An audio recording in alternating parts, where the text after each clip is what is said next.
Cocaine in my nose, got rose in my cup though. Started climbing my pole, she got me locked in on cup though. Cocaine in my nose, got rose in my cup though. Started climbing my pole, she got me locked in on cup though.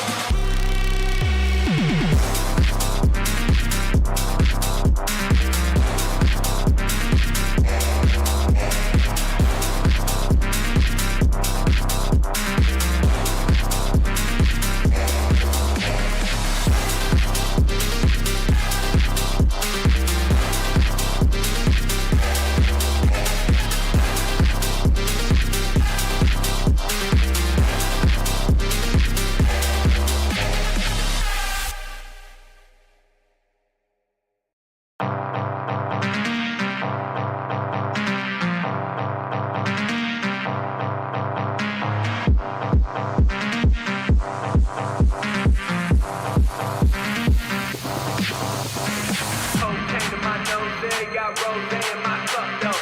Started climbing my pole, she got me locked in on cup though. Cocaine in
my nose, got rose in my cup though. Started climbing my pole, she got me locked in on cup though.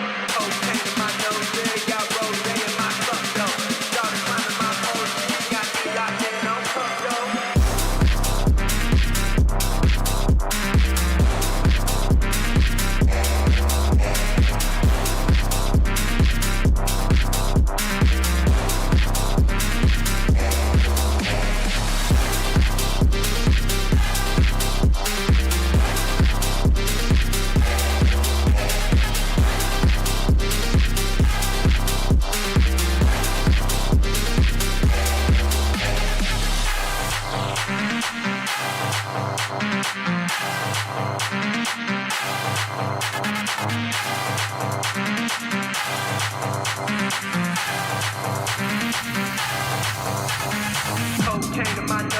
got rose in my cup though. Started climbing my pole, she got me locked in on cup though. Cocaine in my nose, got rose in my cup though. Started climbing my pole, she got me locked in on cup though.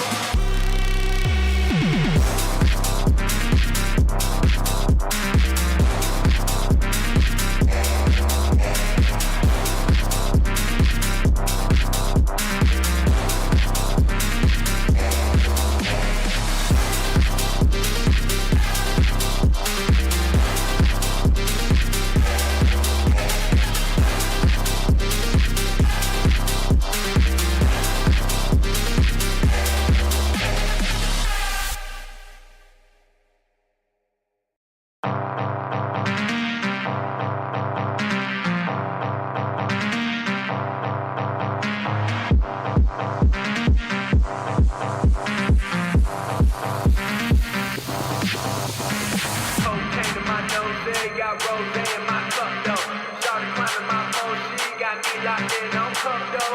Cocaine in my nose, got rose in my cup though. Started climbing my OG, got me locked in on cup though.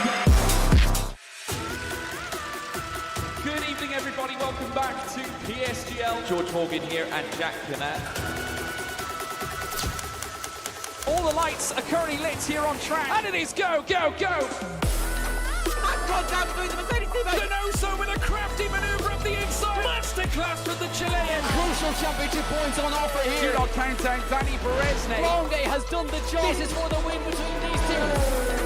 Freddie Rasmussen wins United States Grand Prix. Alfie Butcher wins for the first time ever. Lucas Blakely takes the championship. It's Barry Borman. Jarno Opmeer is your champion.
And a big good evening, ladies and gentlemen. Welcome back to PSGL PSF1. Tonight we head to Suzuka for the Japanese Grand Prix. And what a season we're having so far. The title battle is still well in the balance. And we are off the back of what was a fantastically surprising Hungarian Grand Prix at Budapest. Alongside me for tonight, as always, is Mr. James Head. And James, how are you keeping? Really well. Of course, it is the Japanese Grand Prix. It is going to be very intense, I've got to say, as well. Judging by what's been going on in F2, definitely going to be very strategic. Definitely going to be a race that everyone is going to look at. And maybe even a race that I think could decide the championship in the longer term. Let's see, though, what happens out on track. Yeah, of course, as always, we'll start like we have started in previous weeks. We'll take a quick look at what happened last week in Hungary. And it was a last-lap overtake for Luca Rapassa that was gifted him the Grand Prix victory. Cameron Dowds in second, Danny Van Routen in third, Azara in fourth, ahead of Brando in fifth, Matteo sixth, Tom seventh, Ryan in eighth with Ryan in ninth, and then George Ansel in 10th. And then down the order with four non-finishers, Alpha Gully, Dirk Renz Tomasin, and Belbelby not able to reach the checker. And last week, James, in Hungary, we had a very peculiar sort of race, but a thoroughly entertaining one for us. It was thoroughly entertaining because there was a lot of battles up and down the field, and it was really, honestly, really good in terms of the action. Obviously, we had the two safety cars that did interfere somewhat with how the rhythm of the race went, but Luke Rapata did take the race win, a fantastic final lap overtake onto the first corner on the final lap of the race, getting that move done on Cameron Dowd. What did that do to the championship standings, you may be wondering? Well, Luke Rapata extends his championship lead out to 6 points. Was won before last week in Hungary. Cameron Dowds in second on 45, then it's Ryan in third on 33, Danny Van Routen in fourth on 29, Matteo in fifth, who's actually not here tonight, in fifth on 28 points, Renz Thomason in sixth on 26, then Rodadell on 24, Leonardo on 17, Ryan on 17, and Tom, who's not supporting the Team Shazoo lineup here tonight with his Tom Roberts PSM that he's got there in the lobby. He's there in 10th on 14 points, and Luca Rapata currently holding that 6-point lead. It's going to be interesting whether we can keep that, though, on a track like this.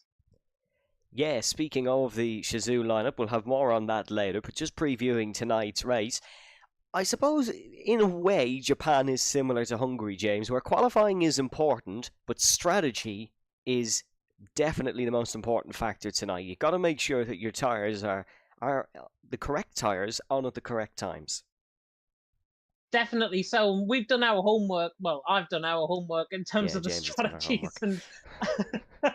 and and how those strategies will actually progress. Obviously, within qualifying, it doesn't really matter. Drivers can get maybe 3 or 4 runs out of those set of soft compounder tyres. However, in the race, it changes completely. We normally are used to seeing 13, 14 laps on a set of hards or a set of mediums and then transition at halfway stage of the race. Not anymore. We're going to be seeing drivers pitting in around about lap 9, lap 10 within the race, but we'll get to that in due course because we are about to go live into qualifying. Just a reminder as well, constructors standings, it's very close actually, the constructors standings at the minute. McLaren leading the way on 59 points, Sauber in second on 51, Aston Martin third on 50, then Ferrari in fourth on 45, Haas in fifth on 36, Red Bull sixth on 30, then it's Alpine in seventh on 21, Williams in eighth on 17, V-Carb in ninth on 11, and Mercedes in 10th, getting their first points of the season last week.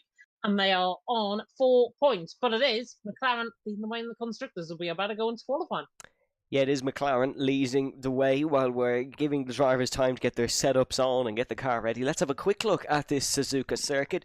It is a 5.821 kilometre track, 3.617 miles, 18 corners, and the lap record held still, of course, by Sir Lewis Hamilton. About 48 gear changes per lap on average here, and the longest flat-out section, 994 metres. About 66% of the lap is at full throttle, which is a decent chunk. A lot of famous corners on this one. Of course, you have the Spoon hairpin, you have 130R. You also have the Degner curve at turn number 8. That's named after the 1962 125cc champion Ernst Degner. And the interesting story about Ernst is he actually drove for the rival team to the owners of this track. He drove for a Suzuki, where this track owned by Honda, and they still named the corner after him, which was a fitting tribute to a fantastic driver. But speaking of fantastic drivers, we have 18 of them getting ready to go, just coming out on track now for the outlaps. There's a lot out very early on here, James.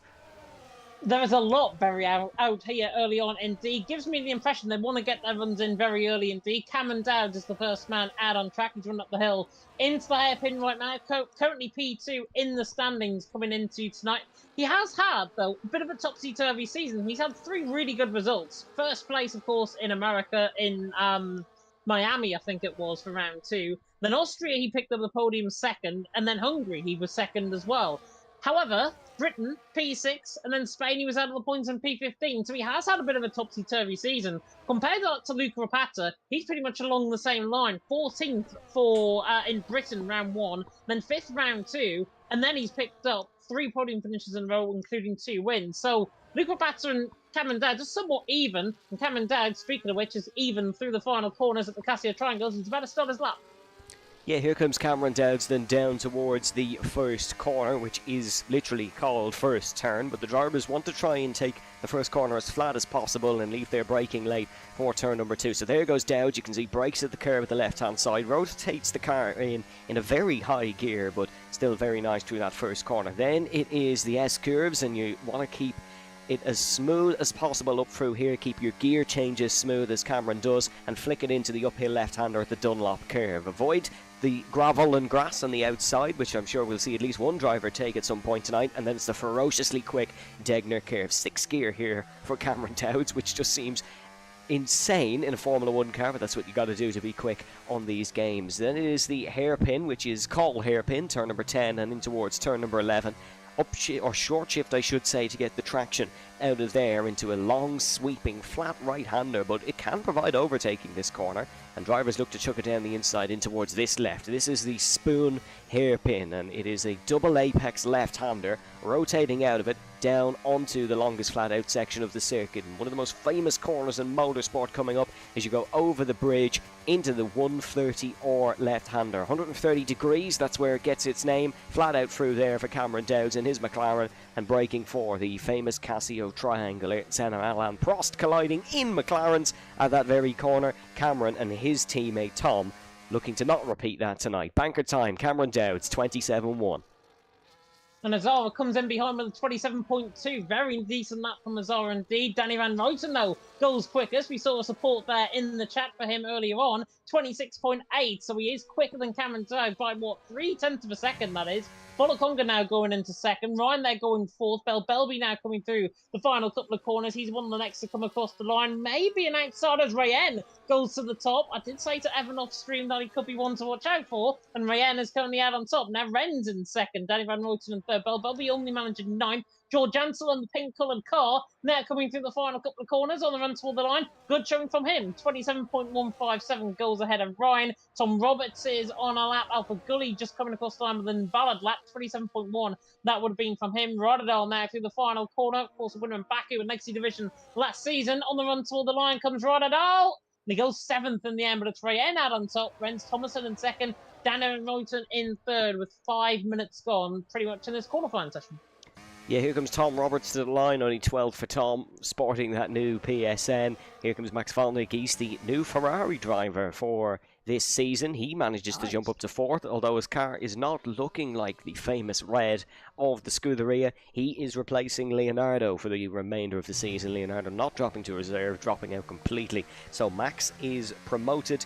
He is the new Ferrari main and goes to fourth, so a decent qualifying effort so far on his debut for the prancing horses. And Alpha Gully is, I think, still pushing on a lap here, heading in towards Spoon. No, has backed off it. So no lap for Alpha Gully, no lap for Brando. Everybody else getting a lap on the board, but Dirk, we think, can definitely go quicker than 1.4 seconds off the pace. Brando just on an outlap, pushing it through the S-curves, getting ready for his time. But 3 drivers within a tenth of a second, the top 10 all within 4. Yeah, not too bad at all so far. Gavano Hazara just off the pace as well, along with Tom Roberts there down in 13th. Dirk, who is my favourite for pole position, is not doing well at the minute. Down in 16th position, 128.2. Didn't tell Dirk that I've actually given him the fist up in terms of how this is going to go in terms of this qualifying session, as Alpha Gully has just made an absolute mockery of the Casio Triangle coming across the gravel there, coming into the pit lane. But he's down in 16th right now, Dirk. He is a very, very consistent driver out on track. He should be looking to try and get on. Brando, however, is the first man now out on track. He's looking like he's going to go again. Down in 17th position, has had some decent results so far this season, in 11th in the standings. Couple of point scores here and there. Overall, it's towards the bottom end of the top 10 where he's been averaging in terms of the point score. So Brando will be hoping to do that as he now comes in toward the Casio Triangle, and hopefully he doesn't become a square by the end of this lap. Here comes Brando then, in towards the final corner. Brando, of course, representing Alpine for this season. 14th in the PSF1 Championship. And last season, he only took 17 points overall and was not able to take a pole position. He's currently 17th, but would like to take a pole position around this Suzuka circuit. Bit of traffic in front of him, but thankfully collisions are turned off, so that car will just ghost and it won't impede him.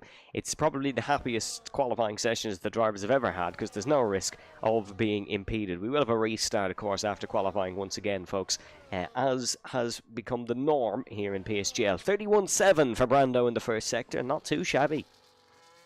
Yeah, not too shabby at all. He's on par with the Hazara through the first sector, actually, so be aiming to go bottom end of the top 10, I would think, as he now embarks in towards the hairpin. Very deeply done, coming through the hairpin, now on the run towards this long run in towards Spoon Curve, and be definitely looking to try and get on it here. Coming through this double left-hander turns 12 and 13. We'll see what Brando's middle sector is going to be like very soon. He flicks it now left. Oh, nearly gets caught in the curve. Flicks it left again. Coming through Spoon Curve. Very neatly done. Just about lost him time. And that's going to lose him time now. All the way up in toward 130. I might have a little bit of traffic to contend with, but not too much. Brando in the middle sector, 110.5. Says he's purple, but he's not. As he now comes through in toward the right-hander of turn 16, and then embarks in toward the Casio Triangle, turn 17, and then through the final corner at turn 18. Brando should be aiming to go around Hazara, Gavano, that sort of area, on the run to the line, and he does. He goes 9th.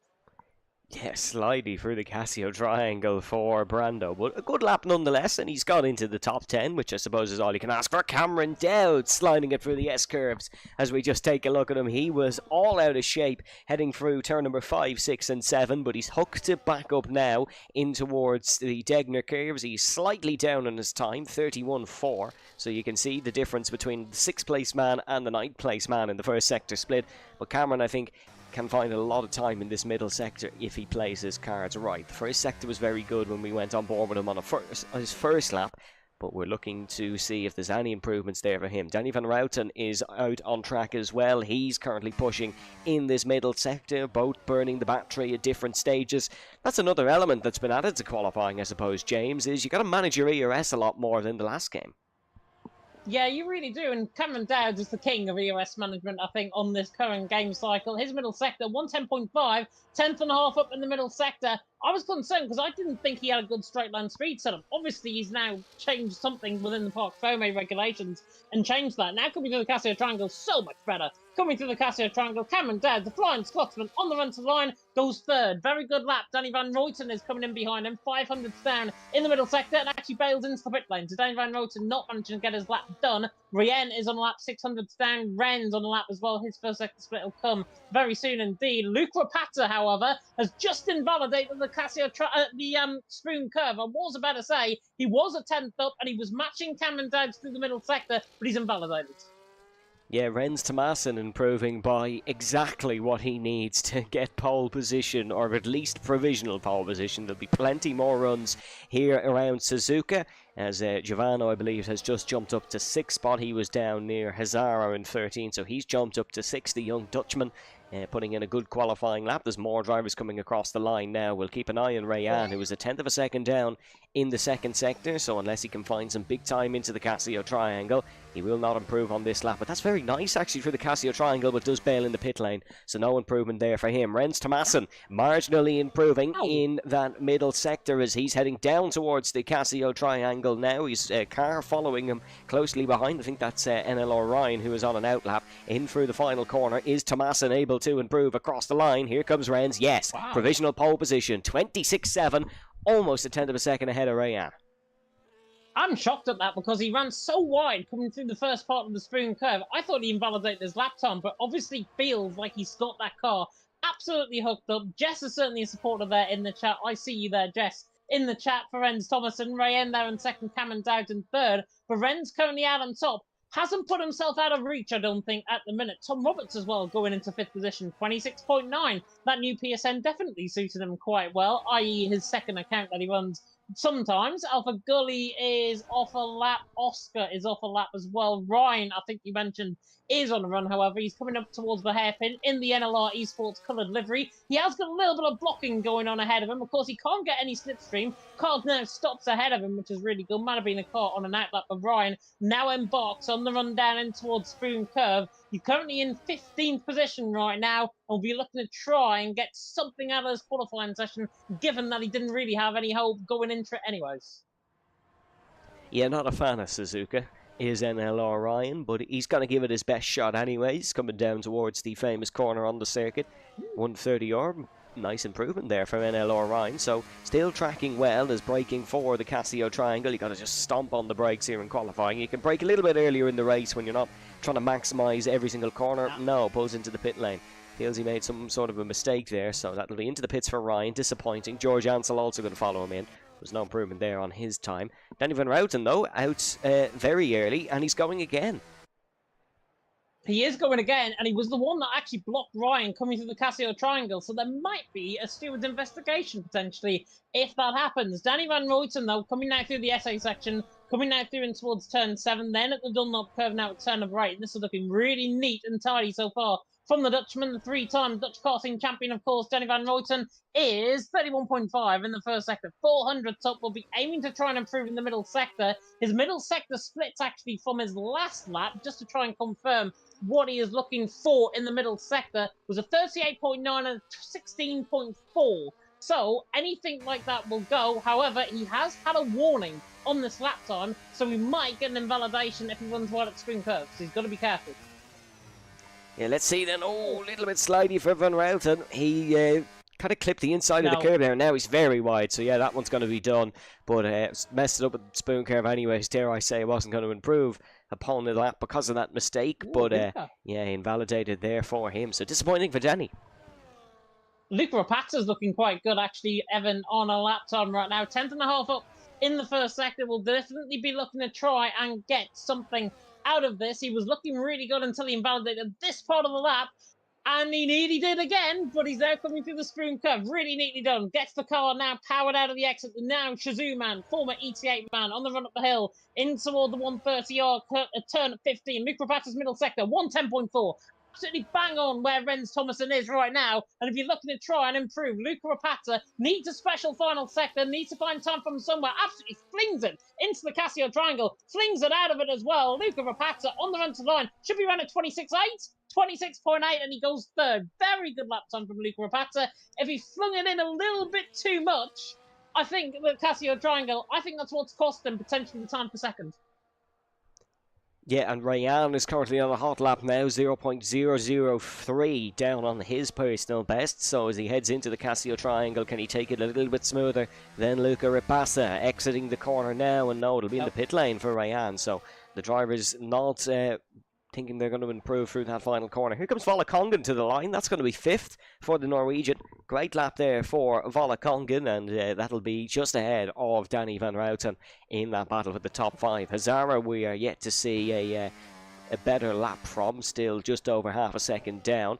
Dirk as well, we are yet to see his personal best around Suzuka. He is just waiting for his final lap in the session though, and it seems like they're all just waiting to go out at the final time. 3 minutes to go here for Japanese Grand Prix qualifying. Yeah, and Dirk down in 17, definitely not filling me with a lot of confidence right now in terms of my pole position prediction. Anyways, looking at the poll, by the way, the weekly poll, as Evan now calls it these days. Yeah, Rens Thomason with 47%. Very interesting indeed. Other please comment 23%. Many of you probably haven't commented on that, I'm afraid. Dirk on 20% and Luca Rapata on 7%. Now, if I'm looking at that poll results and looking at where they are right now, Ren's obviously in first. Luke Rapata in third, I think, is getting forgotten about in that poll. He's currently in third, a tenth and a half off basically on where Ren Thompson is. He'll be looking to try and improve on that lap. Dirk down in 17th. I don't know if anybody has actually followed what Dirk has been doing right now in the session, but he's down in 17th. So clearly you've either gone with me on that prediction, or you really think he's just going to come alive in the final 2 minutes qualifying session. And if you have followed me, you're fools. Although the only thing to be fair about that poll is a lot of them would have seen Ren's on top and Luca down in 8th for the majority of the session and just clicked Ren. So it's probably not the best sample to see who's going to take pole, but Volakongen trundles into the pit lane as there's not much else to look for out in the track. No one else on push laps, but the front runners are out and ready to go again. One last shot here at Suzuka to try and take pole for this Japanese Grand Prix. Luca Rapasa just exiting his pit box now and will be following the train out. Cameron, last week, he said to us that he wants to improve his qualifying form, is doing so, currently in 4th, heading down to the first corner. He is indeed on the run down into the first corner, and he will try and get a very good first sector in. His first sectors, well, sectors actually from his last lap, actually, just to put in comparison, 31.4 was slower than his first lap, and 39 flat and a 16.3. So really improved in the final sector. We'll definitely be looking to try and eye up this first sector. He looks really good. Coming now through the Dunlop curve, in toward the end of this first sector split. Should be around a 31.4 or 31.3. Cameron Dowd is absolutely on it like a car bonnet as he now comes through the right hand of Degner 1 and Degner 2. And now in toward the hairpin at the top of the hill runs Thomas and Rayen. Luke Rapata in third. Cameron Dowd has a huge snap of oversteer. A bit of force feedback kicking in there. I think he's just about got away with it, but he's going to lose all of that time down in towards Spoon.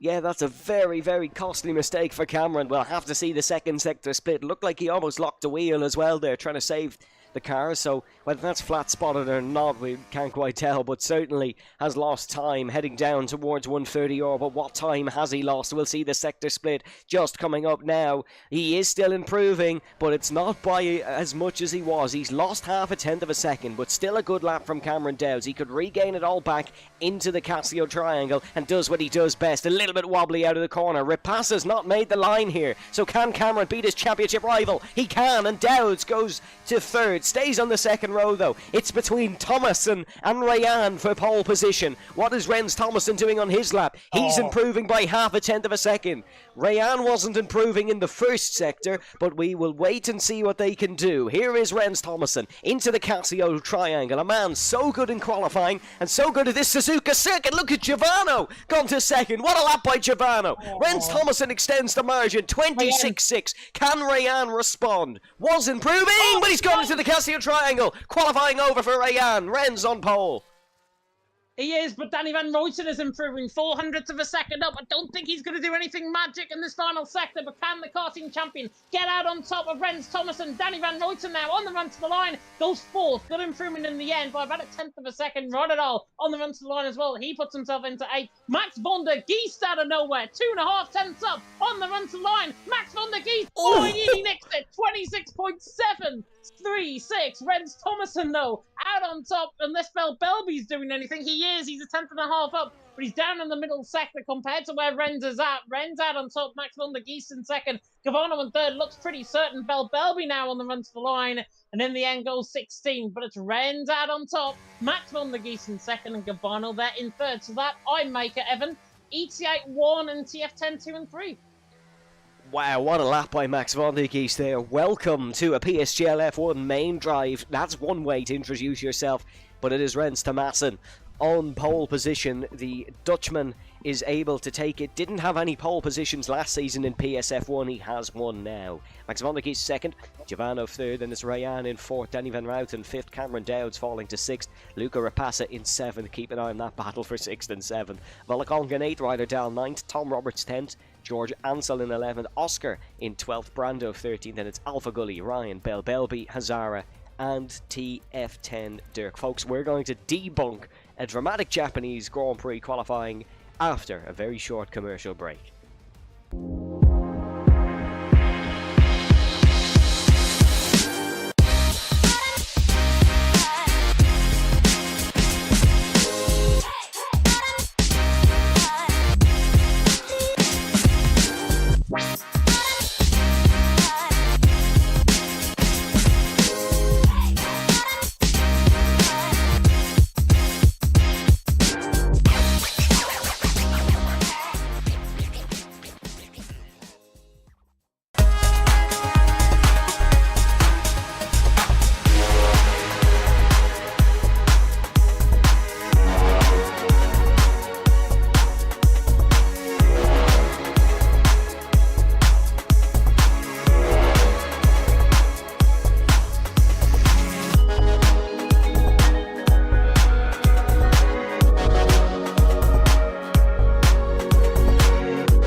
Well, what a qualifying we had in Suzuka. It is Rens Thomason on the pole position, and James, for once, the viewers were correct. The viewers were correct, and my former colleague in the commentary box was correct as well. Jess Games in the chat, or Jessica Ball, of course, in the chat, predicting Rens Thomason, and Rens was correct. And you guys were correct as well, 47% of you. I really shouldn't look down on you in terms of your predictions at all, but Rens out on top. It got very, very tight, though, toward the end of that session. Max von der Geest, one way to arrive on the scene by getting a full-time seat, normally in the Ferrari. Of course, we're in the F1 World Cars tonight, but he finished in second, and it was a fantastic qualifying session from him. Gavarno there in third, another young, up-and-coming person and driver within the team and within, obviously, PSF1 as well. He's there in third. Rien, who I thought was going to get pole position for a little while, was in fourth as well. So, really, really strong qualifying session. Ren's out on top, and that's exactly what Rens needs. He's sixth in the championship. Mateo's not here. That's exactly what you need to try and get yourself back in contention.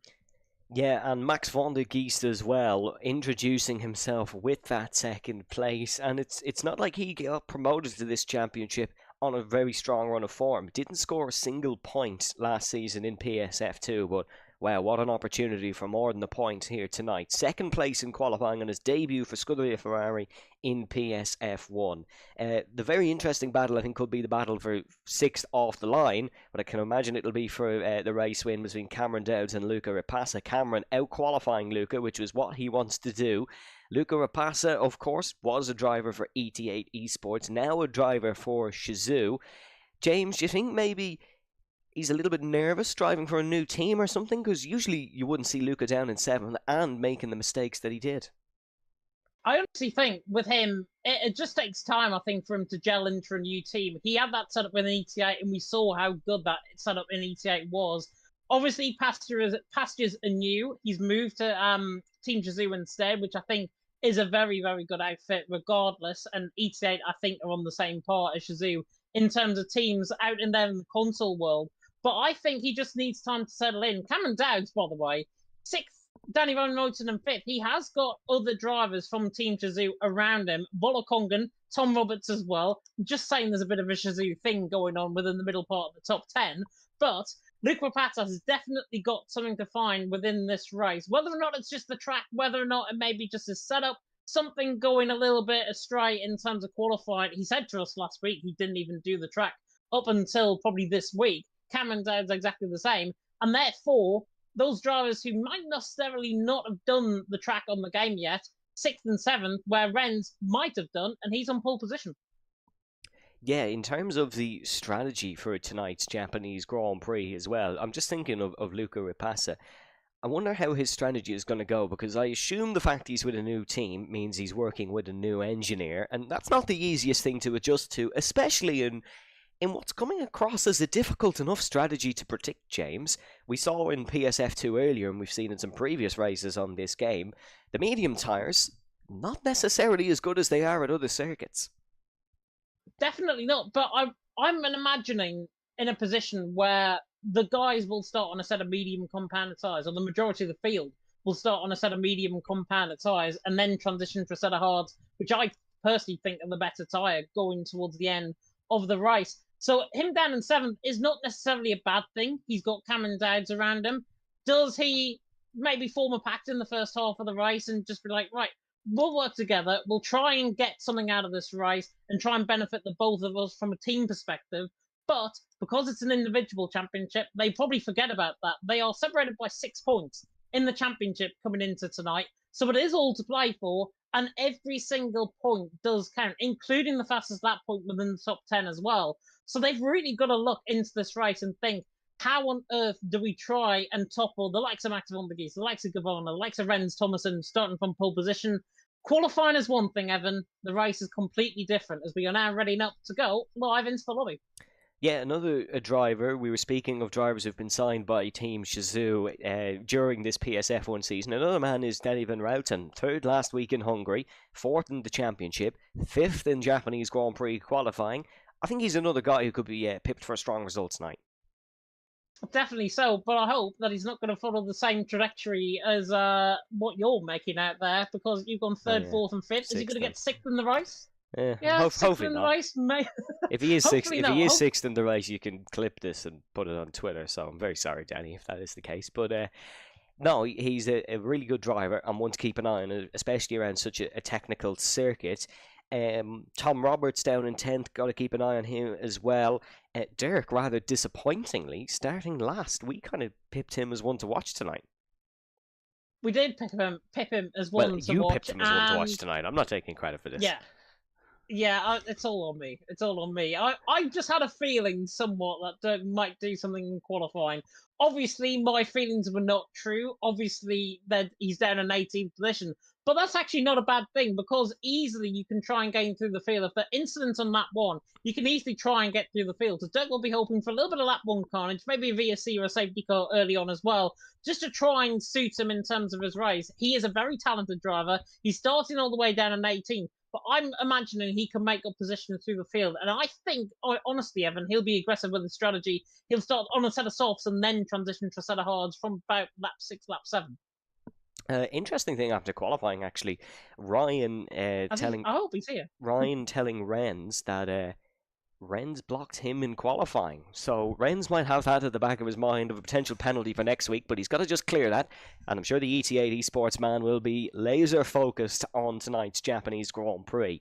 Rennes had 3 wins last season here in PSF1. So far this season, he currently only has the 1. That was in the opening round at Silverstone. Second in the championship last season. He would have thought that he could have been favourite coming into this alongside Matteo, but of course we've had the young drivers Luca Rapassa and Cameron Dowds excel at the top of the order. There is a lot of expectations on some of these guys tonight.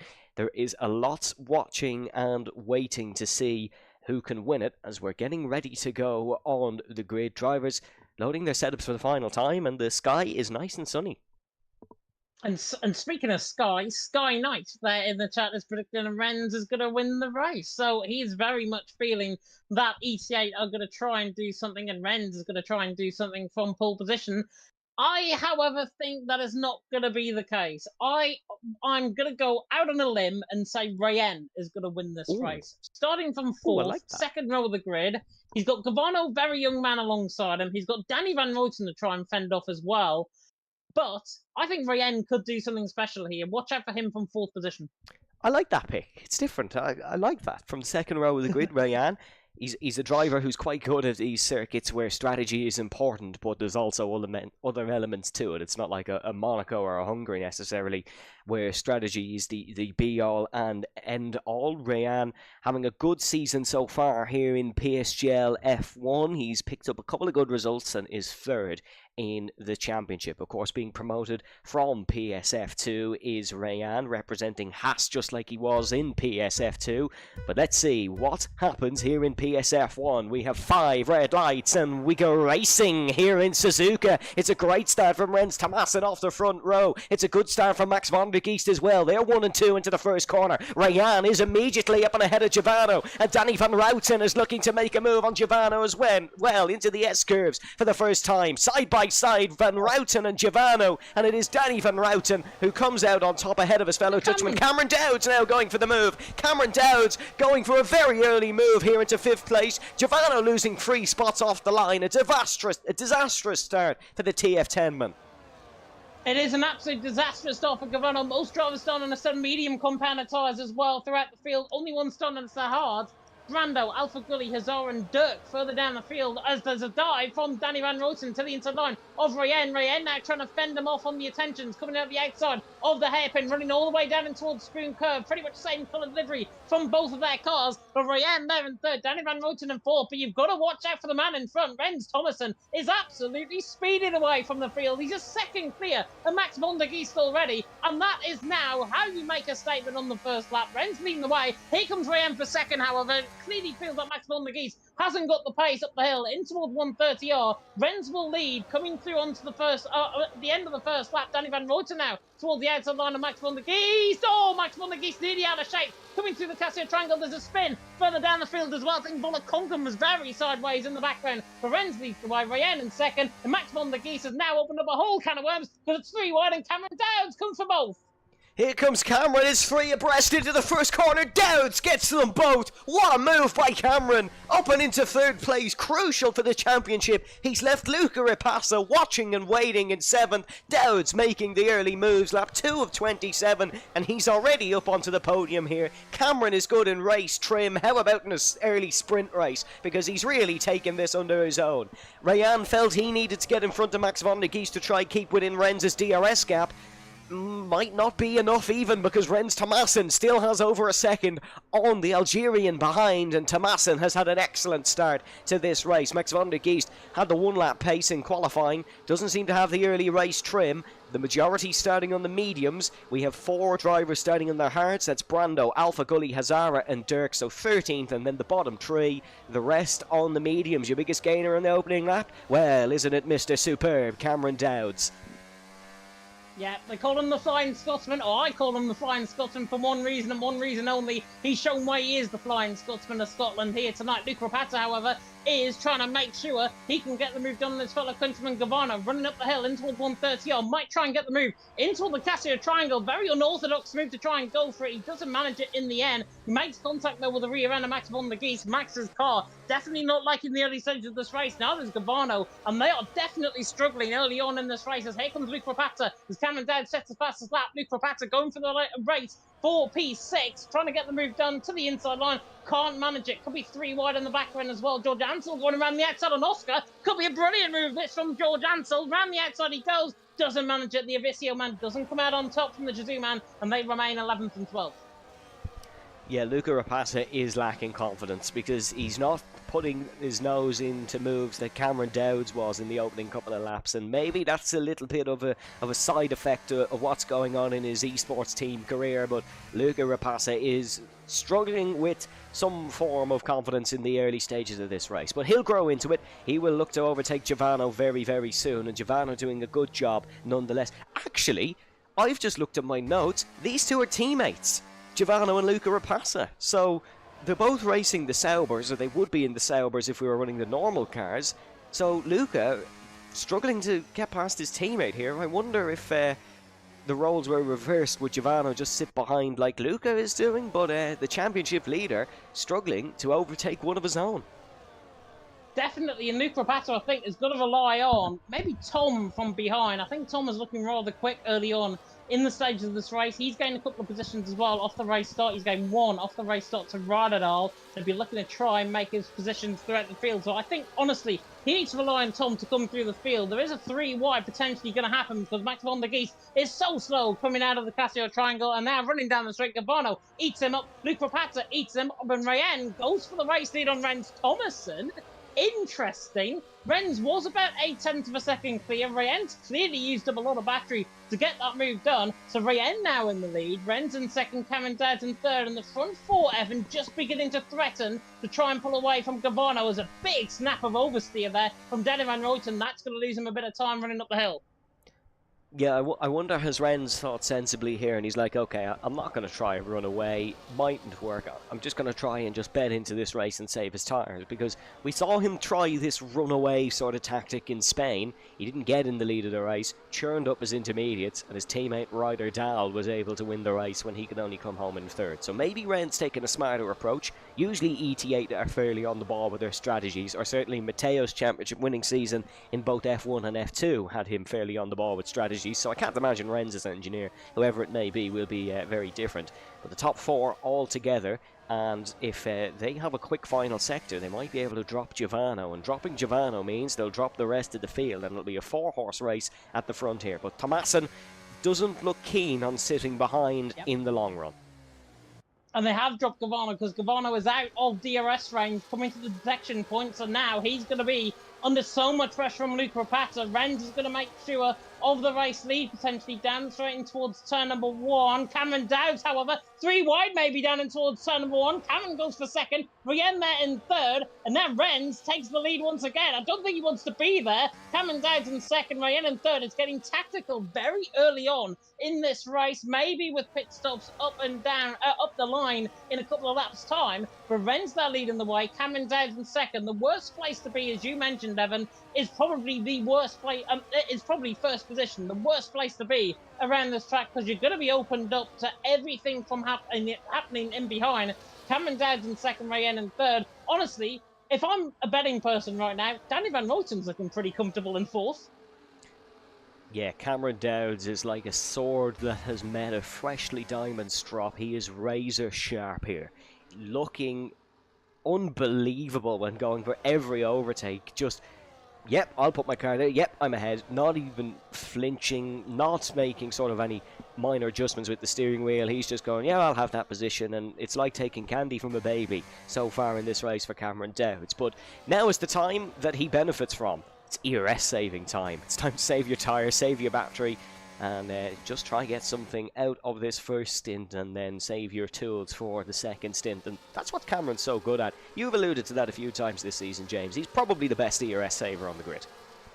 Oh, he is, definitely, and this suits him down to an absolute T. He's going to go for the move, by the way. for the race lead on the back of Rend, or is he? He thinks about it, puts up the hot lap mode, goes for the move. Rayen follows through as well to the inside line. Oh, makes contact with Rend through turn number 1. Rayen just about a nose length ahead. He's going to be now on the outside line, coming through the S section, and Rend just shoves him out of the way. That is what you get by Fred for trying to go around the outside there. Rend saying, no, I'm not having any of that. Rend is doing, he's into second. Rayen there in third. Rayen, I'm sure Evan will remember that for later on in the race.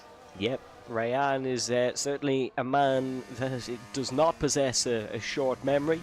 He will remember that, and next time he's going to overtake Rens Tomasson, maybe not even the next time, maybe 3 or 4 times away, he'll remember that little nudge he was just given by the Dutchman. And Luca Ripassa is putting himself back into contention in this one. He's back within the DRS window as Max van der Geest and Tom Roberts are fighting, as is Volakonken and Ryder Dahl. It's all very close here in the mid-pack. Ryder Dahl in 10th, Spanish Grand Prix winner from this season. Under pressure from Shizu, Oscar from behind. Oscar not able to make a move in towards the spoon curve. That's probably the smarter decision. Oh, and Ryder Dahl nearly loses the car at the top of the hill through the spoon curve as well. 0.3 of a second off the back of Ryder Dahl. Rayen looking for the move on Rens Tomasson. Surely not. Around the outside of the Casio triangle. Doesn't want to let Cameron Dad get a second away either. So Rens Tomasson's hand is now being forced by Rayen, and he makes a mistake. Coming out the Casio triangle, Rayen's going to be on the front foot, but Danny Van Ruyten is going to come like a scolded cat at both of them down the straight. He's got the ERS to burn. Could he go for the move on the back of Rayen? No, not quite. But Ren's now down in 4th.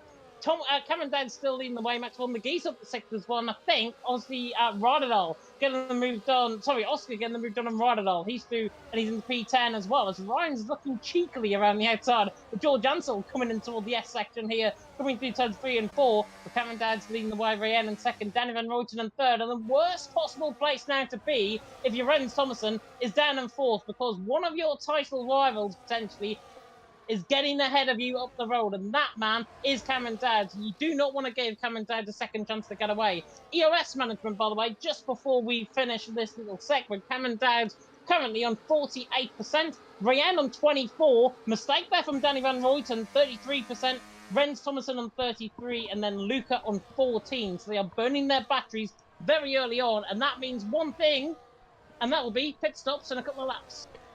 Yeah, it was double Dutch in terms of errors in the middle sector. Both Danny Van Ruyten and Luca Ripassa making mistakes, and that almost allowed Rens Tomasson to drop one and overtake the other. But Danny just surviving. Look at Cameron knocking on the door of the 1 second window here. He is now over and ahead. He is now ahead. Got ahead. And I think that's the DRS activation point they've just gone through. We'll be keenly eyed looking at this rear wing of Rayan heading in towards the DRS. Oh, he's just about got it. He's just about got it. Very lucky for Rayan. I thought Cameron had him there.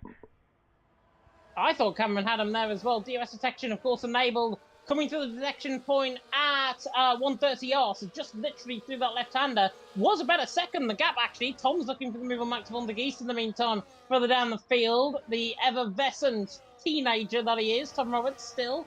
Can't believe he's still a teenager, how long he's been in this community. He's back in 8th position. Max von der Geest in 7th. I think he's like, what, 18, 19? So he's Tom still Roberts. roughly a teenager. He is. What? He is. Look it up. Look it up. Oh, I thought Tom was around years, or at least I thought he was older than me. That's mental. But yeah, Tom Roberts, currently in 8th. On a more serious note, it's actually been a great race from him so far. In 8th, looking very comfortable and running a very similar race to his teammate at the front, just managing his car and making moves when he has to. He has, and that, do you know what? That's the experience, I think, kicking in from him. As there's a mistake ahead of him, he's definitely going to jump on that. Oh, and he nearly makes a mistake himself. I better shut up before I ride a ball with Tom Roberts again. Gavano there in 6th, Max von der Geest in 7th, and they've got to get a move on and a bit of a shimmy on to try and catch the front 4, or the front 5 even, who are now pulled away. Luke Rapata now joining in that effect as well. But Tom now going to the inside line at the Casio triangle. The experience telling round the outside of the Casio. Oh, brilliant move. But if you try and get the move done, now Volakongen is going to come out of nowhere. Oscar could be 4 wide down the straight in towards turn number 1. Tom now a sitting duck. He's got the DRS enabled, but everyone else has got battery to burn. Down the straight in towards turn number 1. Max von der Geest back ahead. Volakongen back ahead. And Tom Roberts now made to look like an absolute mug, but Volakongen makes a mistake. Now to the inside line at turn number 2. Tom now gets Oh. moved on around the outside of turn 3. Beautiful, and that is the experience again telling. But now, Gavano shoots away up the road by a second. Max von der Geese has got a train right in behind him, and it's now hop on board at the next station because Tom Roberts is now cooking on gas. Yeah, and in the meantime, Danny Van Routen is up to second in this race and is catching Cameron Dowds. He got ahead of Rayan. Giovanno is not to be confused with a Gilbert O'Sullivan song and Alone Again. He is 2.2 seconds off the top 5 and a second off 7th, but I can't imagine this steam train that is the midfield will be long clawing him in, so just give them a handful of laps. Pit stops, we expect them to be soon. You can see a lot of the drivers here on the mediums, actually the top 14 all on the mediums, the bottom 4 on the hard. So the hard runners will be going a little bit longer in this one. Van Routen really quick here. He's not on the battery button, but gaining on Cameron Dowd to the right, and Knotts would be brave to go for a move into the Casio triangle as there's the DRS direction point. It is a little bit closer to the, or a little bit further away from the corner than I initially thought. As you can see, Oscar get ahead of Ryder Dahl into the Casio triangle. He's just ahead. First pit stops in. Max von der Geese, Volakongen in. Here comes Danny Van Routen though for the race lead. And look at this as well for third. Look at this for third. Rens Thomassen trying it round the outside and Rayan. This is extreme from Rens Thomassen. Is he able to make the move stick side by side? There's the shoulder barge from Rayan. He did remember it. Thomassen goes skating but somehow points in the same direction. It is Suzuka drifting from Rens Thomassen. It is, and he's down in 5th position. Luca Rapata. If Rayen had a problem now, Luca Rapata's definitely got a problem with Rens Thomassen. After that one, there is going to be no forgotten ill will come the end of this race. That was absolutely hard racing at its absolute finest. Maybe a bit too hard, but anyways, it's PSF1. You guys enjoy it. That is the main thing. Danny Van Routen leads the way. Cameron Dowd in second, Rayen in third. You were mentioning there about Evan, about pit stops. Hard compound runners, Max von der Geese, Volakongen, Ryan, all into the pit lane along with Bell Belby. They are down 16.4 seconds off the back of Azara, and off the race lead they are 25.4 seconds. Pit loss gain is around about 23 seconds. So they in turn, Max von der Geese, if these guys pit 2 laps later, then Max von der Geese will be ahead of these guys.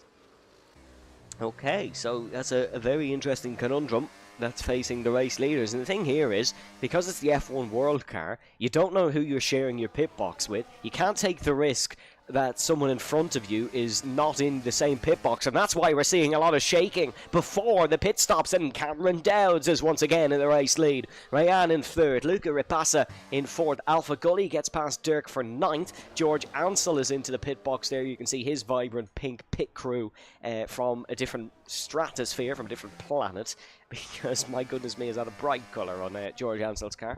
But yeah, they don't want to get double stacked.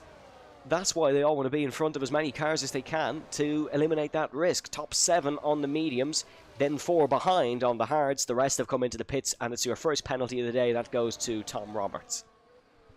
Yeah, do you know how I said experience was kicking in for Tom? That experience is definitely kicking in. He's got a 3-second penalty on that car behind Rens, who was off 1.6 seconds off the back of the front runners, who are staying out right now.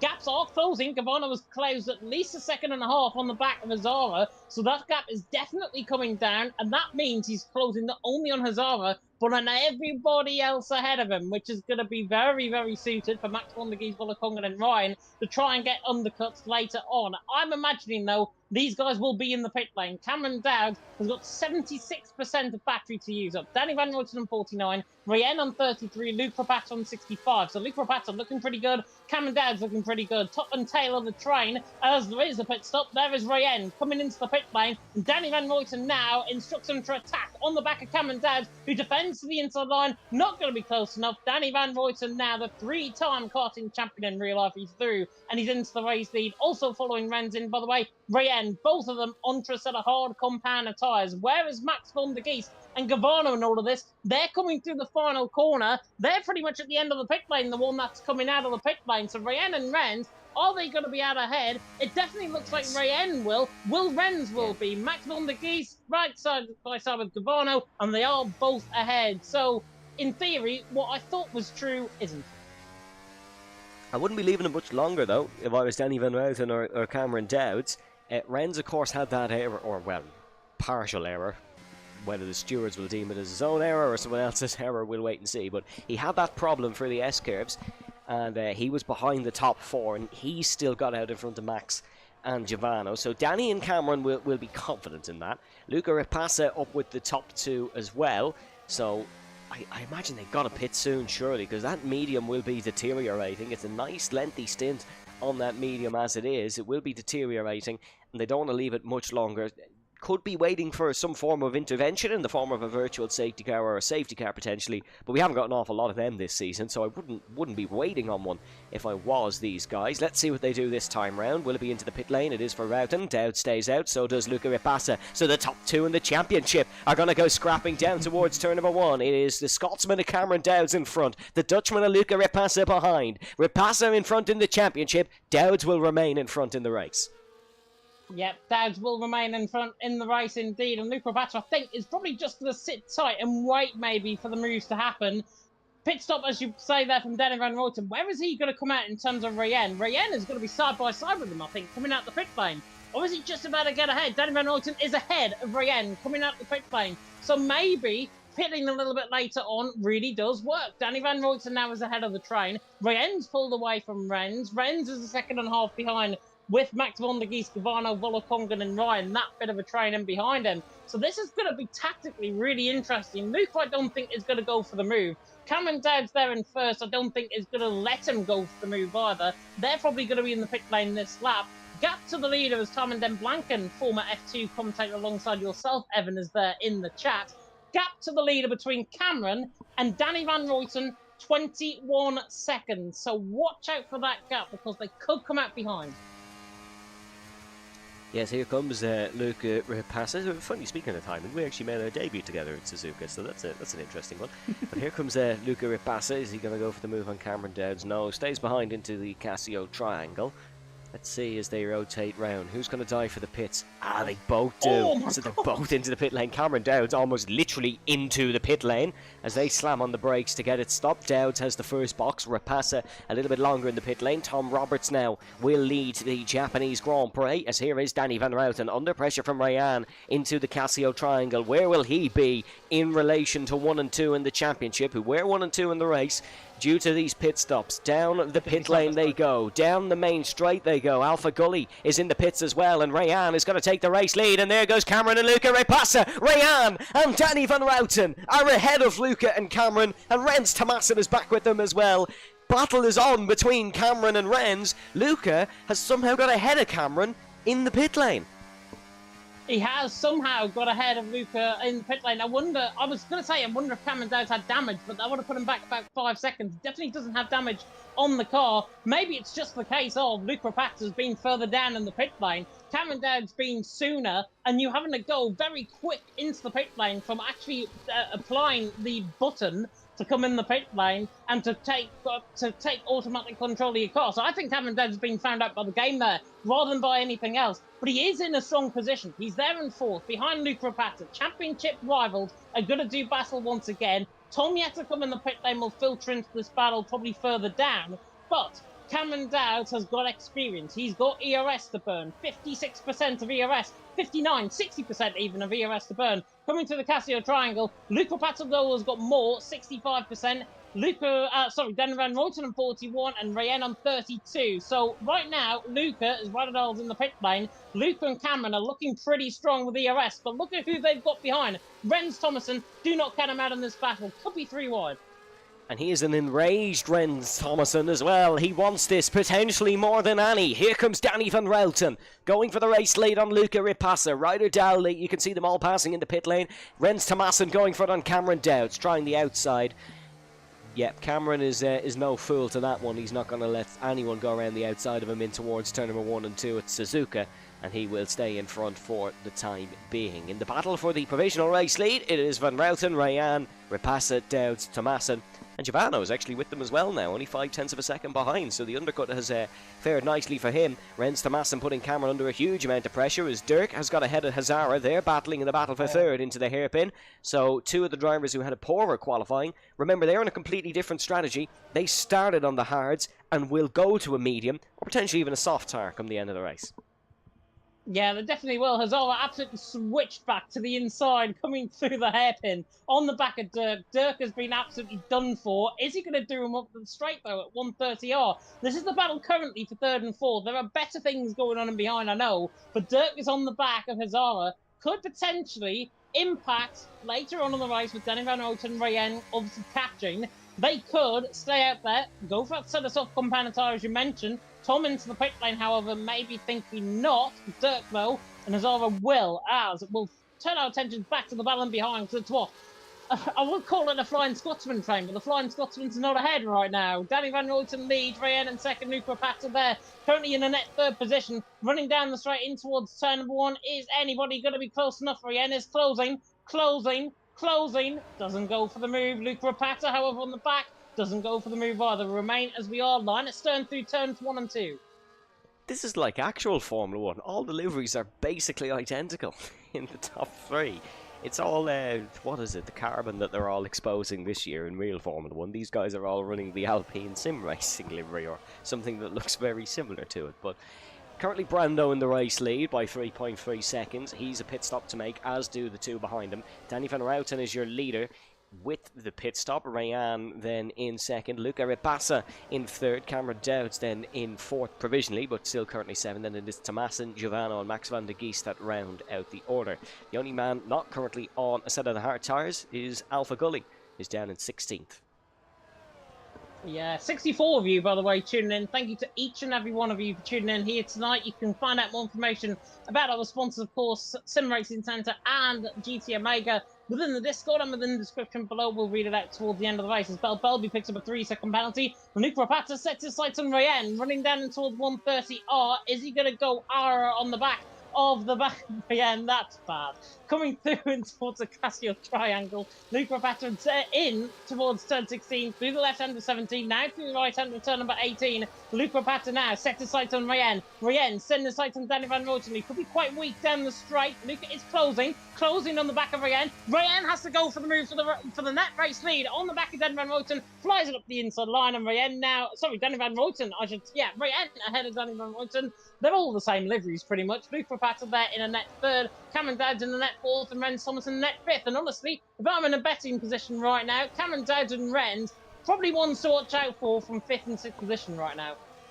Yeah, big thanks to Cameron, who's ran something similar to his actual car. That makes it a lot easier for us. Luca Ripassa, of course, this season races for Sauber, so he's not in anything looking very similar to that luminous green. If anything, Eleanor Ryan is, and he doesn't drive for Sauber, so that's the livery debate that we are having. But Luca Rapassa could have actually got them both on that main straight, but there was simply nowhere to go. He had the straight line speed and have to lift off, and that's put him into the clutches of his championship rival Cameron Dowds once again. And this really is a great race, and it's going to be a great race coming to the end. Keep an eye on Hazara as well. He'll be coming into the pit soon.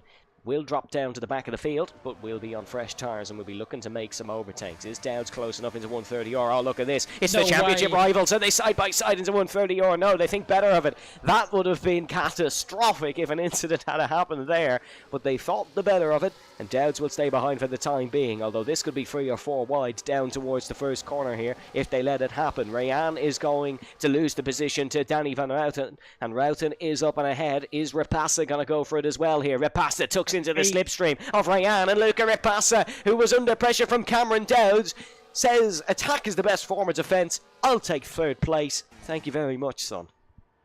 Yeah, thank you very much indeed. Currently, Shazoo TF10 in about that order, I think. ETA are in there somehow as well. It's like a team event, as Zaki's just mentioned there in the chat. Danny Van Roten leads the way. Currently in the net capacity, Hazara currently leads the way. 6.9 seconds the gap. Gap is not increasing. Oh, look, Rapata very wide, coming to Degler 1, and has a big mistake there. Coming out of Degler 2 as well, Rayen on the front foot, but he's not close enough to go for the move in toward the hairpin. Is Gabano close enough on the back of Renz? No, Cameron Dowd shuts the door on Renz a little bit early on. Renz will be trying to get Luke Rapata back a little bit later on in this race as well. Hazara, though, leading the way. Danny Van Royten in second, Luke Rapata in third. We are 2/3 distance. Now, pretty much embarking on the final third of the race. Cameron Dowd sets his sights on Rayen, could get alongside. coming now through Spoon Curve on the run up the hill in towards 130R. The closing speed is so big for Cameron Dowds. He comes out on the slipstream, but there's no slipstream to try and get the move done. Cameron on the back of Rayen. Gonna look for the move in towards 130R, but I don't think it's gonna suffice. All of this is gonna come down once again to the run in towards turn number 1. Let's see this run down in towards turn number 1. It looks like Danny Van Ruyten has got away from Luke Rapazza. The closing speeds are epic on this game. Cameron Dowd is epic, trying to go for the move on the back of Rayen, side by side, pulling alongside. Nearly half a car length ahead, but he can't muster up the move, or can he? Through turn number 1, very late on the brakes, through turn number 2, now on the outside line, in towards turn number 3, Cameron Dowd, the flying Scotsman, oh, mistake there by Rayen, nearly goes into the side of Cameron Dowd, who then in turn nearly goes into the side of Rennes, just about finds his feet. Rayen there in 4th, Cameron Dowd in 5th, but Rayen, that was an inch closer, Evan, there would have been both out of the race. Yeah, they would have. Cameron Dowd's very close there and might need a change of race soon after this one because that was a scary moment for him. Rennes Tomasa now will be looking to try and make the move as well. We have currently 9-10 cars in this train, all battling for what is second place but will be the race lead. Hazara is in a nice world of his own at the front, enjoying getting a few laps led added to his PSGL F1 statistics, and doing a good job at that. But still does need to come into the pit lane, probably waiting or goal hanging for a safety car at this stage. Danny Van Ruyten, 0.5 of a second ahead of Luca Rapazza, who was only a handful ahead of Rayan, who was only a handful ahead of Cameron, etc, etc. This is going to be very close down towards the first corner once again, methinks, and Luca Rapazza will be looking to try and make a move for the race lead. A little bit further down, Brando's got ahead of George Ansel. He's on the medium compounded tyres, as is Alpha Gully and as is Dirk, so 3 drivers on the mediums for now. Exiting the Casio Triangle, exiting the final corner, down towards turn number 1. Rayan, is he close enough? No, it's all going to remain fairly stale for one of very few times down towards turn number 1. They stay as they are. Yeah, Seagully, however, takes off down straight in towards turn number 1. Alpha Gully through, and he's into 12th position. Definitely had the wings to fly past that move. And Belbelby down at 13th, Brando in 14th. But the medium compounded tyres are working very, very well for Alpha Gully. He's now beginning to pull away from Belbelby. Brando right on the back as well. And Brando actually could find Belbelby to be quite a weakness. He's got 7 lap pressure tyres compared to Belbelby, who is ahead of him from this battle for P13. This may end up being, if things kick off ahead, this may end up being the scrap for the points further down. Rydal going for the move. Oh, send from Brando to the inside line, in towards the hairpin, gets the move done, car stopped, and that is beautiful from Brando. Found the weakness from Belbelby through, and he's into unlucky for some 13th. That's a brilliant move for Brando. It's kind of wasted in a battle for 13th because he's got the move done. Here is Rayan. Is he able to go for the move in towards 130 or? No, I don't think so. But is Luca Rapazza able to go for the move on Danny Van Ruyten? This is getting very, very closed up. Here in towards the Casio Triangle. As down towards the first corner they go. Van Ruyten's got a great exit once again. He's not, doesn't have as much ERS as Luca Rapazza though, so that can hurt him in the long run. Is anyone going to pull out a line and go for the move in towards turns number 1 and 2? No, they stay as they are. Race management mode has kicked in for these guys. You can just see it.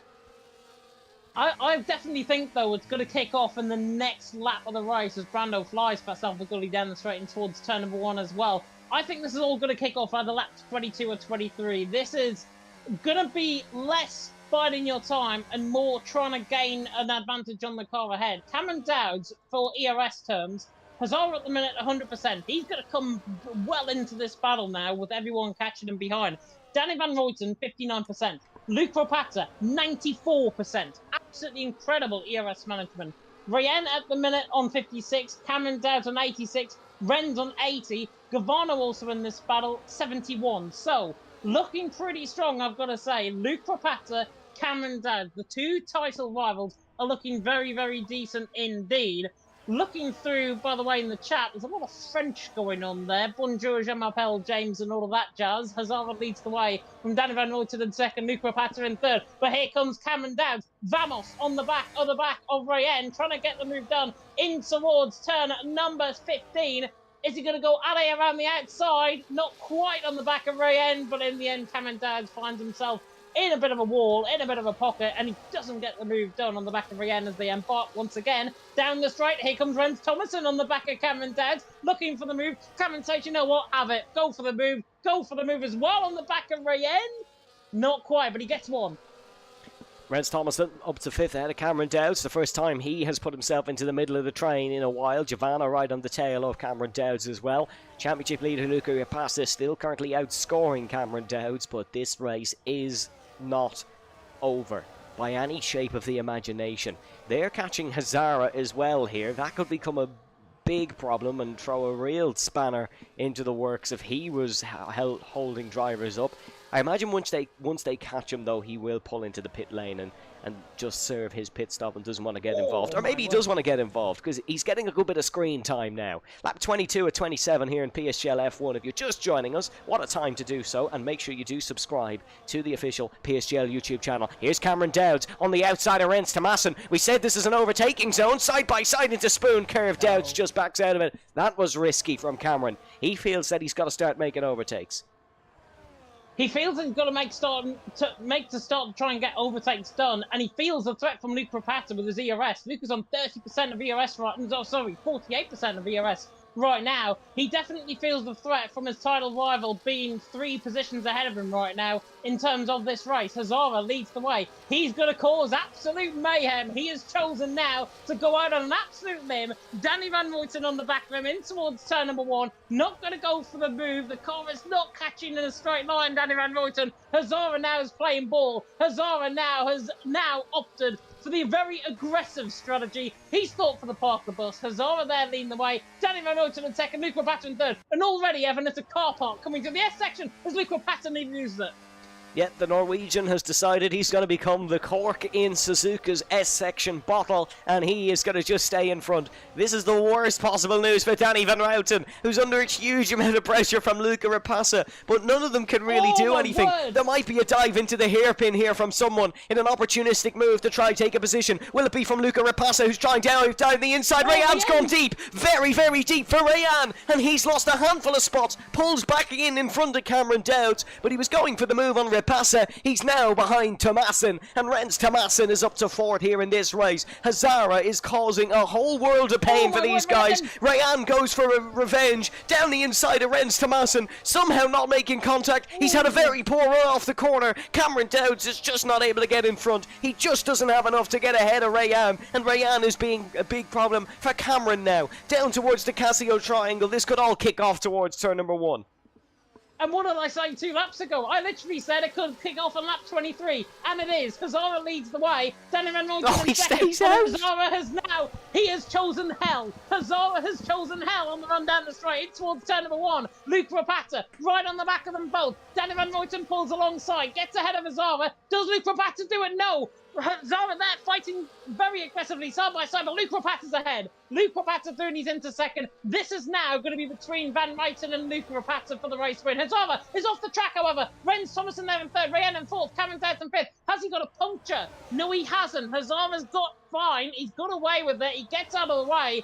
Danny Van Ruyten leads the way. Luke Rapassa in second. Rens Thomason in third. Not sure if that was a mistake from Hazara or if he just opted to get out of the way of everyone. He chose hell. He delivered us a bit of chaos. That's what we expect, I think. Yes, and whoever Rens Thomason and Cameron Dowds said a prayer to in that first sector to send Hazara off the road, it has worked, because that could have become a real problem if Danny Van Ruyten and Luca Rapassa were able to get ahead and up the road. Oh, Cameron! As Cameron Dowds goes wide through Spoon. Oh, he almost chops the front off Giovanna. Wow, that was so close to being potentially championship ending for Cameron Dowds, but he just about recovers, doesn't get a penalty, and doesn't get involved in an incident. Lucky moments through Spoon. And he was on the outside of Rayan, which is what led him to go around the outside, get caught on that outside curb. Rayan has pretty much pushed him on the racing line, albeit He's pretty much pushed him off track slightly, and Cameron Dowd has felt the effect of that. He's still in this battle, though. He's still in 5th, but he's about to be 6th, because Gavano now goes for the move down the straight in toward turn 1 on the back of Cameron Dowd. He's side by side, going on the back of the Flying Scotsman, trying to get the move done. Gavano gives every single inch to Cameron Dowd, and Cameron does not fight, does not want to live, and he gets the move back done. Cameron Dowd's doing his into 5th. Gavano there in 6th. Gavano tries, he might, he can give and he can take, but Cameron Dowd's doing his into 5th. Gavano there in 6th. Danny Van Ruyten still leads the way. Luca Pato in 2nd. Rens Thomason in 3rd. Evan, the top 10 could still win this race. Bart, Tom and Gavano. This is absolute pure madness out on track. And Tom and Gavano could still win. It just takes one incident. And they are up ahead. Oh, Danny Van Ruyten! Danny Van Ruyten sliding into the turn 10 hairpin, and he's now potentially jeopardised himself. Or has he? Because do you want to be in the lead of the race entering the last lap? We're not entering the last lap just yet, but we are entering the penultimate lap of this Japanese Grand Prix. There is less than a second separating the top 5 potentially here in this one. It is insane, and we thought this was going to be Thomason running away with it after the opening couple of corners. It has been anything but. It has been this close throughout the duration, and Rens Thomason is going to look for it in towards the Casio triangle. Ripassa just about holds him off down towards the first corner, and Luca Ripassa has got a poor run. Rens Thomason fighting and giving it all he's got down out of the final corner, the penultimate lap of the race. They're 3 wide behind. Brando gets ahead of Max van der Geest. Here comes Luca Ripassa. Ripassa for the race lead. He's been tagged from behind by Ryan, but they're all okay. Belby's out of the race. He's retired in the pits. It's a 3-second penalty for Rens Thomason. Is that potentially race deciding? And that was because of a mistake from Luke Rapazza on the inside, so that could get investigated by the stewards. Rens may feel he was forced off track. He was half a car length alongside on the back of Luca. Might have something. Oh, look at Cameron! Cameron Dowd's on the back of Ryan, trying to get the move done through Degner 1. He's trying to commit something out on track. Don't know what it is. Here he comes into the hairpin on the back of Ryan, trying to find the move on the waist. Can he get the move stuck though? Coming through the left-hander of the hairpin? No, not quite. Danny Van Ruyten leads. Luca Pato 2nd. Rens Thomason in 3rd. A final, 3rd of a lap and a lap to go. Yes, Cameron is starting to get desperate. He knows Luca could be in a very good position for his 3rd win of the season. Ryan in 4th, Dowds in 5th. Giovanni has that penalty in 6th, so he will suffer because of that. 0.2 of a second separating Rapassa and Van Ruyten. What's Rens Thomason going to do in 3rd? Will he try even make the move just to help his ETA teammates? We'll have to wait and see. Into the Casio triangle for the 2nd final time, but this is potentially the most crucial exit, and it's a great exit from Danny Van Ruyten, the man being promoted from PSF 5 last season. Here comes Luca Ripassa. Cameron Dowd's making a move as well. Luca Ripassa, the championship leader. Is it a first corner overtake on the last lap for the 2nd week running? No, it isn't. Cameron Dowds gets ahead of Rayan though. He's up to 3rd provisionally with that Rens Thomason penalty. Luca Ripassa, it's time to get creative. It is time to get creative, but I think he could have him down in toward 130 yard. Danny Van Ruyten leads the way, 62% of ERS. Luke Rapata, 94. He's got a lap pressure tyres, 4%. That is going to be better off for Luke Rapata on Danny Van Ruyten. Both of them are teammates. Both of them are in Team Chazoo. What do they decide to do here? Luke Rapata on the back of Danny Van Ruyten. Into the hairpin, not quite good enough. Nobody attacking him behind as well, but this is all going to come down on the run through 130, on the run through Spoon Curve, in toward 130 off for the final time. Luca coming on the back of Danny, trying to look for the move on the back, hunting. The hunter becoming the hunted quite literally right now. Luca Patton right on the back, and he gets a better run. Renz is coming out of nowhere as well. And now Luca sets his sights on the back of Danny Van Ruyten, run up the hill, in toward 130R, pulls alongside, but he's barely alongside, coming in toward 130R. Can he find the move for the race lead? Can he find the move for the race win? Luca Rapata alongside, gets a half a car length ahead. Danny Van Ruyten's still there. Rens Thomason tries to switch back and Dreams in behind. Danny Van Ruyten and Luca Rapata on the run to the line. Then an absolute epic finish. Danny Van Ruyten wins. Luca Rapata in second. Cameron Dowds on that P3. Rens is down in P8 right now. What an ending. Danny Van Ruyten wins. Luca Rapata in second. Cameron Dowds in third. Evan, race of the season for me. That was epic. And as the world watched to see could Luca take his third win, it is not an ET8 man that stops him. It's his teammate in Team Shazoo. A second win of the season for Danny Van Routen. What an epic here in Suzuka. Sensational Suzuka provides, and Japan once again, thank you very much. Oh, we need to take a breath from that. That was unbelievable. Fantastic end to that race. Flopman saying in the chat it was boring. I was expecting chaos. We did get chaos thanks to Hazara. In the end, though, fantastic win. Danny Van Royten, with absolute nerves of steel, I may add as well, had Luke Rapazza's Luke Rapazza had his number coming into the Casio Triangle, didn't end to get the move done, and in the end, a very late, aggressive lunge back to the inside of the second half of the Casio Triangle. That's what it comes down to. That's what it boils down to. And in the end, Danny Van Royten takes the race win. 800th of a second down the straight. And you know what? Cameron Dowds could have won that for all I care with another lap to go in this race. But Danny Van Royten takes the race win. Luke Rabat in second. Cameron Dowds there in third. Volakongan in fourth. Ryan in fifth from 15th on the grid up to fifth. Great drive from him. Brando in sixth with Renz Thomason there in seventh. Gavano in eighth. Max von der Geest in ninth. And Rodadell top 10. I think Rayen features in that top 10. He disconnected before. Tom Roberts there in 11th, with Dirk in 12th, Oscar 13th, George Ansel 14th, Alpha Gully 15th, Hazara there in 16th. Rayen will be classified, I believe, in 4th position, if I am not mistaken. Hazara, Rayen and Bell Belby. Everyone pretty much finished, bar Bell Belby retiring in the pit lane. Absolutely insane race. Yeah, and Bell Belby only went in the last couple of laps as well, so it's not like he was gone long. It was an epic in Suzuka. Hopefully we can get a few interviews from a couple of drivers, but wow, what a race that was. Great to see so many of you enjoying it in the stream chat as well, folks, and that has really shuffled up the standings a little bit. Admittedly, not much at the top, because Luca got second and Cameron got third, but I'm sure there'll be a little bit of a stewards discussion after this one. Maybe Cameron's rejoin. I can't really see much coming from it, though, in all honesty. But yeah, what a brilliant race here in PSGL once again, and you would be a fool not to join us next time out. But hopefully we can get some interviews. I'm going to assume James has asked them. It'll probably break about 4 times, but let's try and hear from Luca Rapazza. And he has gone immediately because he's on PlayStation. We will put up the graphic and we will try again. We might have to jump in the waiting room to join Luca potentially once he joins back. I think that might be the quickest, so let's just do that.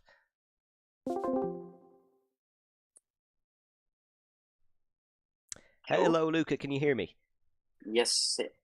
Give me 1 second just to change the audio file, and then we will hear from you now. You should be able to be heard, Luca. Luca, what an amazing race. Talk us through what you were thinking on that last lap. Well, I know Danny for a long time. I'm not going to crash with him. He's not going to crash with me. Was good. He deserved the win. Yeah, amazing race. I'm happy with the result, to be honest. Yeah, in a big week for you in terms of your sim racing career, you've managed to extend your championship lead. Surely you're still going to be happy leaving Suzuka, even if it wasn't a third win of the season. Well, I'm very happy. Qualifying was, I think, the second best lap I've done in practice, with including the actual session. So very happy with that. I was doing like 0.0s, 0.1s. So that was good. And then made the right calls. Good luck in the pits because I overtook Cameron in the pits and he was ahead of me, but I somehow jumped him, and that gave me a better position. So I don't mind. And then for the rest of the season, then we're kind of getting into the second half of it now. Is the goal every week just to outscore your challengers, or as many of them as you can, Cameron, etc., or are you still going to just try and win every race? Oh, if I win every race, I will score my competitors. So that's obviously the goal. You would, but that's the goal. That's probably not going to happen. I'll still go for it though. But I outscored both Cameron and Ryan again, so I'm not disappointed. To see race by race, and then hopefully the end of the season comes quickly. And James, over to you. I'm going to pick out on Luca Rapazza something about his performance. Unfortunately, I know it's a P2, but final lap of the race, you were within 700th of a second, I think, coming through into the Casio Triangle. Were you a bit cautious not to go for the race win, or did you just feel I've got to keep this clean and I want to see how this works? Oh yeah, of course. Maybe I was a bit cautious, but Danny also wants to go for his first win, so he will be aggressive, which I fully understand. Um, I know. I could have been maybe more aggressive, but then the risk of crashing and having an incident would have been bigger as well.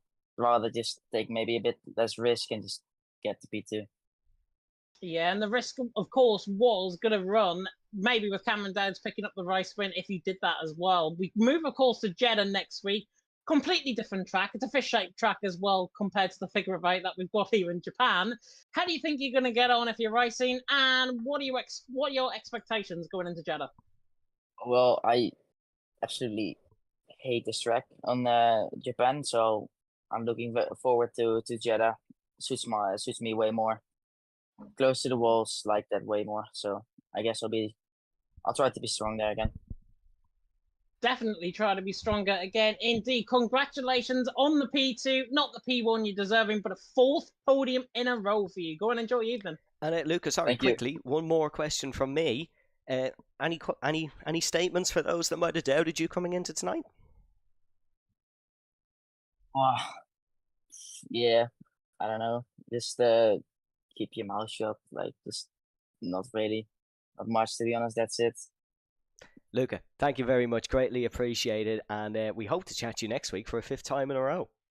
That's the goal. So great to hear from Luca Rapassa there and his thoughts after a busy week and a very busy Japanese Grand Prix. Unfortunately, James, as I move James back onto the screen, it doesn't seem like we're getting anyone else joining us, unfortunately. Danny Remington has said yes to an interview, so we might have to wait a little bit we'll give it a moment. potentially. But what we can do, because we're back on the cameras, I'm assuming as well, is promote our sponsors. GTM Maker, of course, with our fantastic chairs that we are sitting in. Of course, being the title sponsor for PSGL from season 34, they're the leading manufacturer of gaming peripherals, from gaming chairs to sim racing cockpits. Improve your gaming setup with GTM Maker. You can use code PSGL at checkout for 5% off on all GTM Maker products. However, we haven't got Build the Bear or whatever it's called for Sim Racing Centre, but I can provide you with their information as well. They are the newest sponsor for F124, and of course you can book a session and get direct advice from two-time F1 esports champion Brendan Lee. Whether you need a mega setup, expert engineering advice, or strategic advice as well, they are the place to go to, and you can use code PSGL at checkout for 10% off your purchase for Sim Racing Centre.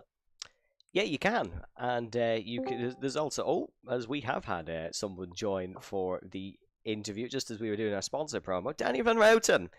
It's a second win of the season, and I tell you what, you had to work for that one, but an incredible victory. Talk us through the last couple of laps there. Yeah, it was only my first win of the season though, but yeah, it was. Sorry, I think you mean pole position before. No, I may have confused it with Renz. That's my bad. Yeah, my bad. Yeah, it was close in the end. Whole race actually. The last lap managed to get the win. Happy with it. Then, in terms of the battles tonight, were you expecting it to be that close throughout the race? Because none of you really got a breather for the entire 28 laps. Yeah, I expected it. We did a few practice races and everyone was very close.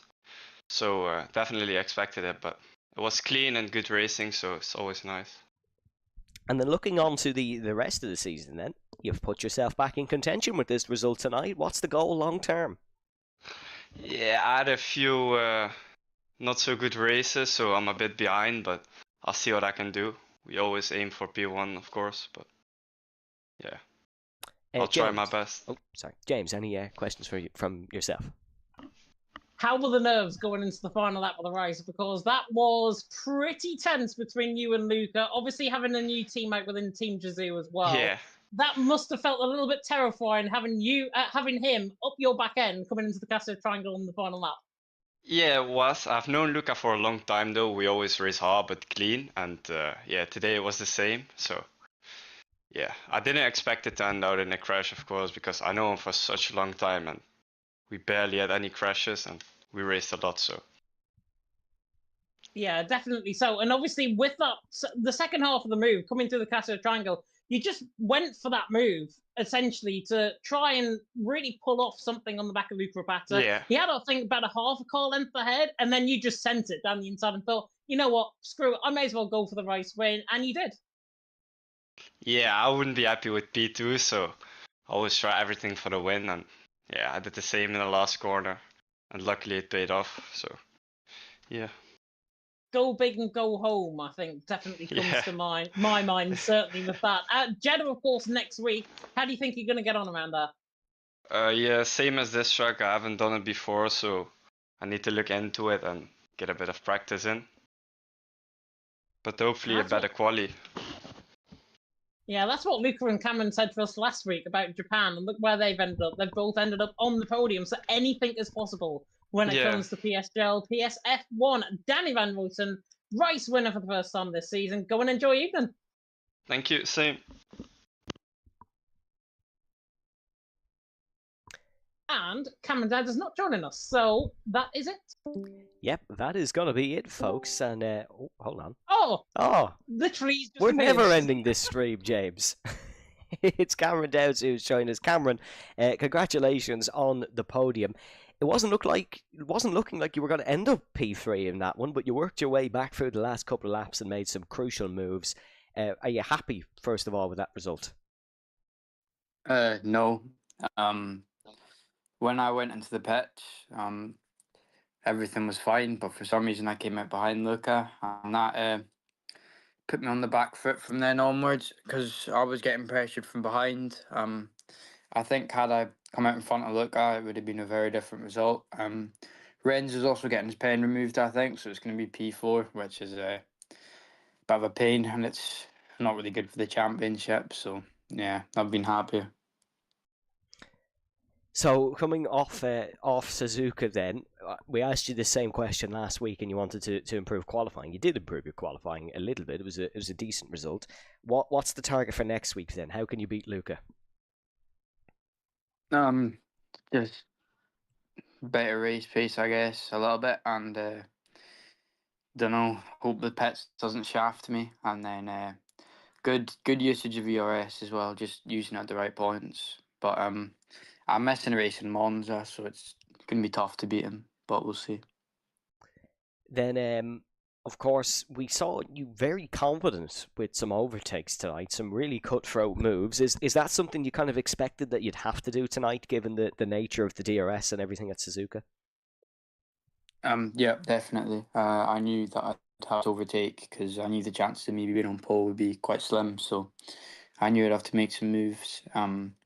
I think maybe in hindsight we should have gone for a bit lower downforce of a setup to make the moves easier, but is what it is. Just because in the corners the cars were so bunched up that the higher downforce setup didn't really help that much. So probably would have been better going below downforce. James, any questions from yourself? Yeah, 2 questions from me, Cameron. That fight with Rienne looked a little bit personal, I've got to say, out on track between you both. It was very aggressive. Talk us through that, because I think it cost you and him a lot of time, and obviously cost you, I would assume, the podium as well. I think it was quite a clean battle up until he just acted like I wasn't there. Into Spoon Curve, he just, I don't know, it was a bit stupid from him. He just acted like I wasn't there and I just got punted off. But apart from that, it was clean. But I don't really know what he was doing. I was half a car length alongside and he just pushed me straight onto the grass. So, yeah. Yeah, got full stuff on the curb as well. We saw the rejoin as well, and I'm assuming something might occur as a result of that as well. But Jeddah, of course, coming up next week.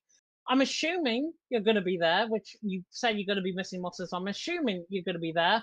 How do you think you're going to get on around there? And are you going to be back to winning mice?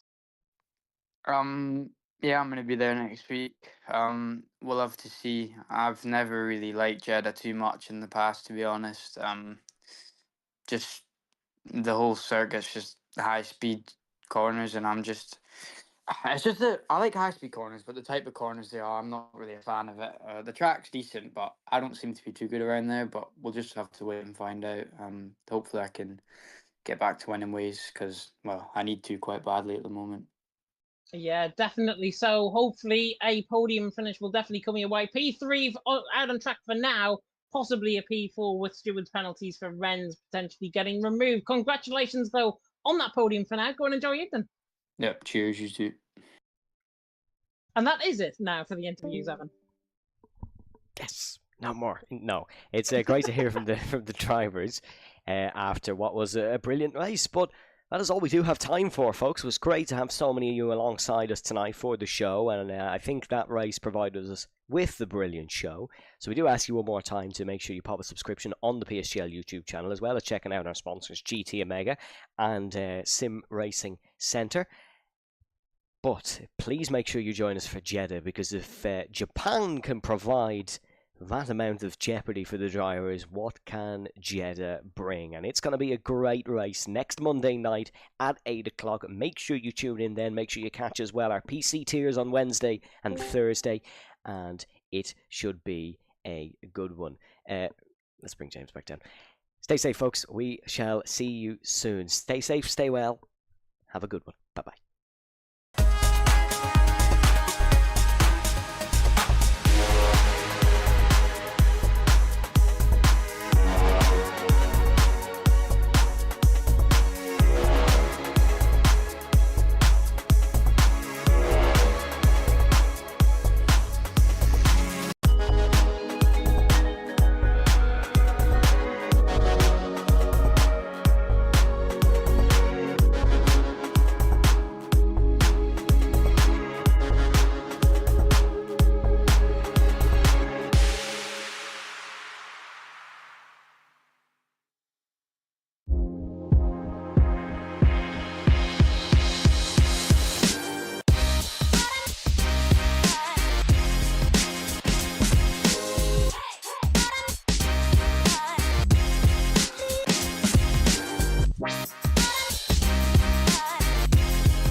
Got rose in my cup though. Started climbing my pole, she got me locked in on cup though. Cocaine